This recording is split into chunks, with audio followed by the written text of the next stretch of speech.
What's up, guys? Thought I'd make a little video just kind of showing my update and my progress on my 1-ton axle swap and a couple other things where I'm at. It's been really hard to do any work on this because I started my master's program.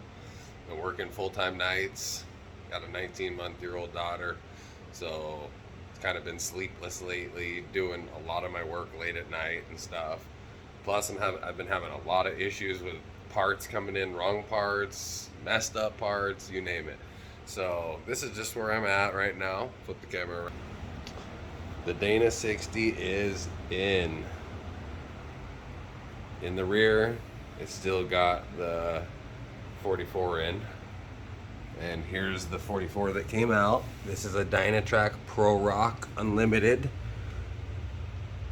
It is not the stock Dana 44 that comes in the JK. That thing was garbage. I got rid of that within the first year. This one has an additional, I think it's 6 degrees of separation between the caster, between your C's and your drive line. So you got more. You're able to get more caster and have your pinion dialed in. This one was running the rare parts, ball joints, reed knuckles. It's still got the factory shafts in there, but surprisingly never broke anything. I just keep the U-joints fresh and new every 15,000 miles. And then it's got the 2.5 ton RPM steering, which I wish I could reuse on this 1 ton, because I wanted this exact same thing, but the ends were different, the lengths of the tie rod and drag link were different, so I figured I'll just sell this for like $800 whatever, take $200-300 off of it, because it's still pretty new. Everything is in great quality, just dirty. A couple scratches on it, but I'll get some good money back for that, and then it will only cost me like $300-400 to upgrade, and I'll have a new one in there. There's the new one, which they sent me the wrong links, which were these ones, and they wouldn't go through the thick knuckles. Look how thick those things are. I mean, they're massive. The arms off the knuckles, and the ones they sent me, I couldn't get a bolt started on the bottom. The shank wasn't long enough, so they sent me these. These are from JL's. They just had sent me the wrong parts with the kit. But for this, it's a JL 2.5 ton end link. And then you got the massive, tie rod. I got the drag link inside. You can see RPM steering. And I got everything kind of rough fitted in. I knew the coilovers were going to be an issue because of where it's the bolt-on coilover kit. And it would be a pain in the ass to move anything up here. I'd have to do some serious custom fabrication, which I just was not ready to do, especially after 4 or 5 months of building axles and going through this headache. So for now, I kind of made a little bit of a sacrifice, and the coilover on my previous axle was down a little bit lower. So this is gonna raise the Jeep up a little bit. And then what I'll do is I'll just drop this down, because I had about 4 or 5 inches of shaft exposed at ride height before. So I'll just drop down my preload adjuster. It will decrease the amount of shaft I have at ride height, but that's okay. You really only need about 3 inches, I think. You don't need 4 or 5 inches. So that might work out there. I just got it, everything's just kind of tacked right now into place. I mean, even the control arms are just, everything's tacked. And then one problem I'm gonna have is up here on my long arms. You can see the mounts go straight out, and because this axle's so wide, the arms go out. It's canting the Johnny joint and just causing some problems there. So I'm going to need to cut these mounts off, which are kind of integrated with this Evo kit. So I'm gonna need to come up with something that's just gonna rotate them basically out just a little bit so that everything's in line. The uppers are beautiful. There's no problem there. Everything's good. I think the coilovers are gonna be good. Having a little issue where to mount my end links, but I think because the kit had them way down here, but I think I'm gonna move it up here. But that doesn't really matter. I can do that later on. I mean, I could do that at the end. So I'm just kind of trial fitting things. I don't know if the factory rear Synergy JK track bar is gonna work with this axle. I'm hoping it does.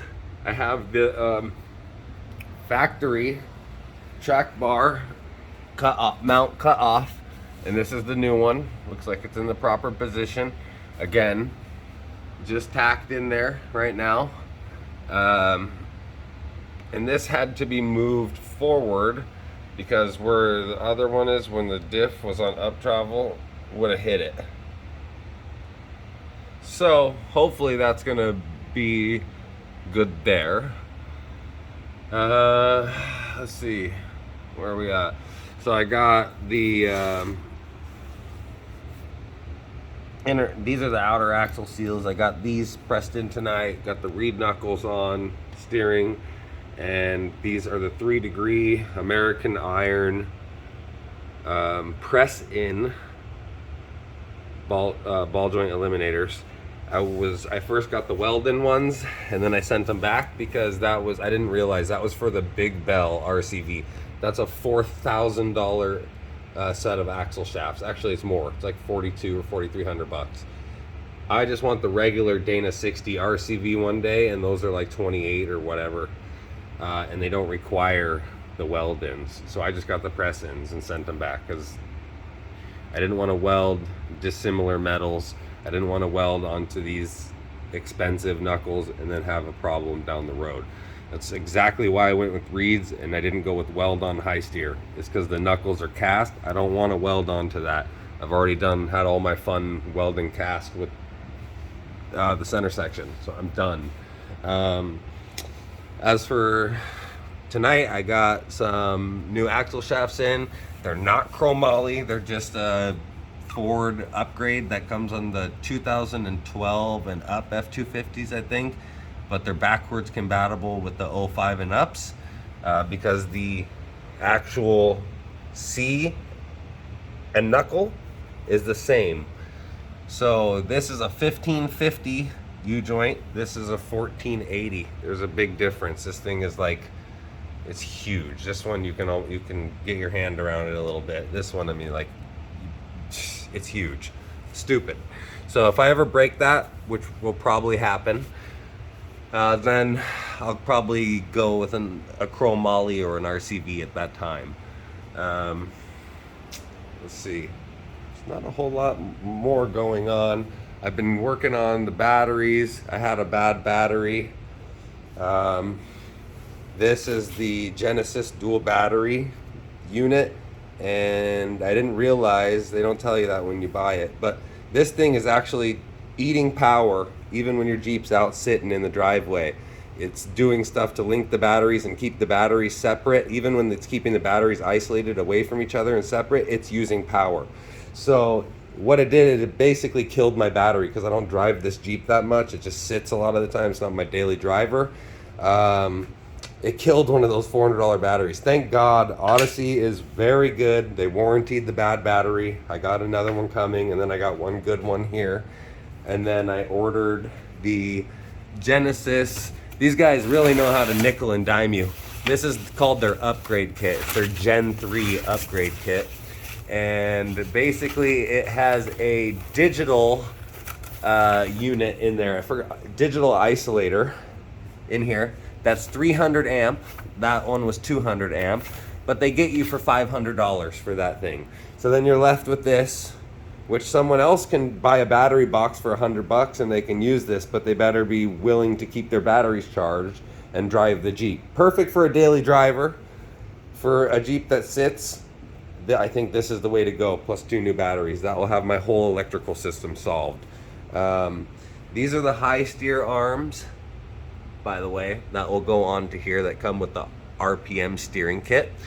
And I ordered the ARP studs, but one of them was bad right out of the bag. And I mean, we're talking, these are $25 a piece studs and bolts, and I had one that was bad right out of the bag, so I had to have them warranty that.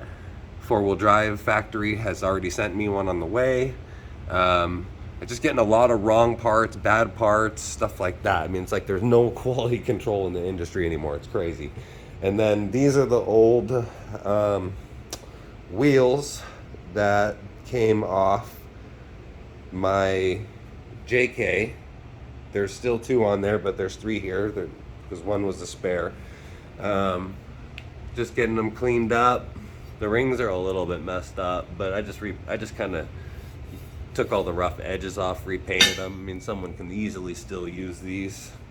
I'm halfway tempted to just keep all this stuff, axles and everything, all of this, and just buy a YJ or an XJ again and just swap all my JK. That axle's like $5,000, $6,000 the way it's built right now, and just swap it in. I won't get that much if I sell it to someone. They're gonna get hooked up.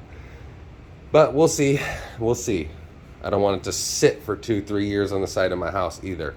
So that's where I'm at with the wheels. Massive brand new brakes, and I got backing plates in here. I didn't even want to mess with anything used. I replaced everything. Brand new wheel bearings for the front. Studs are pushed in, threaded in, and then this is the cable is out of like a 2006 to 8 Dodge Ram 2500. All right, 06 to 8 Dodge Ram 2500. Because Dodge, Chrysler, Jeep, they use the same connector right there. That is the connector, that square one. See how it's square, 2 prongs? That's the one that's gonna plug into your JK main harness for your ABS unit. The one that comes with these Ford ones is a round connector and it won't work. So these are, I don't know, 20, 25 bucks on Amazon to get the right cables to make it work with your JK. So this 14 bolt's like ready to go in. Nothing new since the last video. It's been sitting. It's got the Fusion. This is the Fusion parking brake for the JK, for the 14 bolt to put it in, because I didn't want to mess with this one. Didn't even come with cables because I got it from the junkyard. The parking brake e-brake cables were already cut, so I just bought these ones for $100. Now they're out of stock. If you ever find them, buy them if this is something you're gonna do down the road. That will bolt up and then bolt right into your Jeep. Boom. Yeah, I got all the skids off. Everything's off right now. I'm gonna have to send the drive shafts in to get shortened. And then the last thing I did is I got the old booster and master out, and bam, this is the JK J8, and it is a huge, I mean, it's extremely hard to fit it in there. I kind of got things tied off. That's the banjo bolt that will go down to the caliper on the 60, but I'm not there at that point yet. This is extremely massive. This is extremely massive. The pedal is extremely firm now. So it's just a huge master cylinder down there. You have to remove a lot of stuff, a lot of bolts, move everything forward to get like a quarter, half-inch clearance to fit everything in. It's not the most fun job. So that's where I'm at. Getting the axle shafts. I'm gonna build the axle completely. I'm gonna be able to turn the tires back and forth, okay? And make sure it's not hitting my coilovers. Make sure there's nothing stupid going on. Then this axle comes unbolted, comes out again, and gets final welded, and then goes back in again. And then I rinse and repeat with the rear. But the good thing is I don't have to cut stuff off the frame in the rear. That is gonna be, hopefully, besides getting the parking brake issue, that's gonna be funky. it's not just going to work all smooth and nice. You're going to have to route cables all funky, cutting, grinding. There's going to be stuff going on for sure. There always is. But hopefully it won't be as much work as this. Hopefully the control arms in the rear both are at a nice angle here going straight. So I'm not going to have to do anything stupid with the mounts up here. Yeah, another issue I was having is my transfer case popping out of gear. So when I've been going up hills, driving first gear, it will like rev up, pop out of gear, and my Jeep will start to roll back, and then it will catch. It's the last time at Pilot Rock up in Big Bear, California, that thing happened 10 times or 12 times in one day. So there's something going on with the transfer case. I've just beat the hell out of this Jeep. So I changed the fluid. Thank God there was still good fluid in it. It was pretty nasty. And then down here, right here, see that? There is a plunger, okay? And what that plunger does is it holds your transfer case in whatever gear you put it in. And I took that out. There was a couple little metal shavings, not metal shavings, but like metal, when you're looking in your oil and you see that silver in there, just some wear. So I don't think there's nothing catastrophic going on. It's just extreme wear to this case. And I've cleaned everything out. I took a Dremel and some flits and polished the plunger and the spring and put everything back together all nice. So that is the only thing I could think of. I watched a video of a guy who was having a very similar issue. That's what he did. It fixed it. So yeah, that will be coming out. As you can see, holy crap, that's not good. That's not good. That should be way back there. Yeah, and there's still not enough room. Even when that's all the way pressed back on, there's still not enough room here. If I put the 60 in, it's gonna be fully collapsed. So they're both gonna have to get shortened. Anyways, that's just an update for anyone that cares on the progress and the parts that I'm using, because I've watched a lot of videos. There's not a lot of people making videos of this, swapping them into JKs or even JLs for that matter, and definitely no one using this setup of parts with the reeds and the RPM. There's people on the 1 Ton forum that use very similar stuff, but they don't make any videos. So you're constantly having to ask questions and dig into their posts to see pictures and stuff like that to see how it's all supposed to be. Anyways, it's been a way longer video than I thought it was going to be. I'm not really into making videos, but it's a pretty interesting topic, and it's been a wild ride for the past 5 months. So I'm really excited. I didn't really think I would even be able to do this with these axles weighing 600-700 pounds a piece. It's just been a lot of trial and error. Anyways, have a good day, and any questions, just post them up. All right, like and subscribe.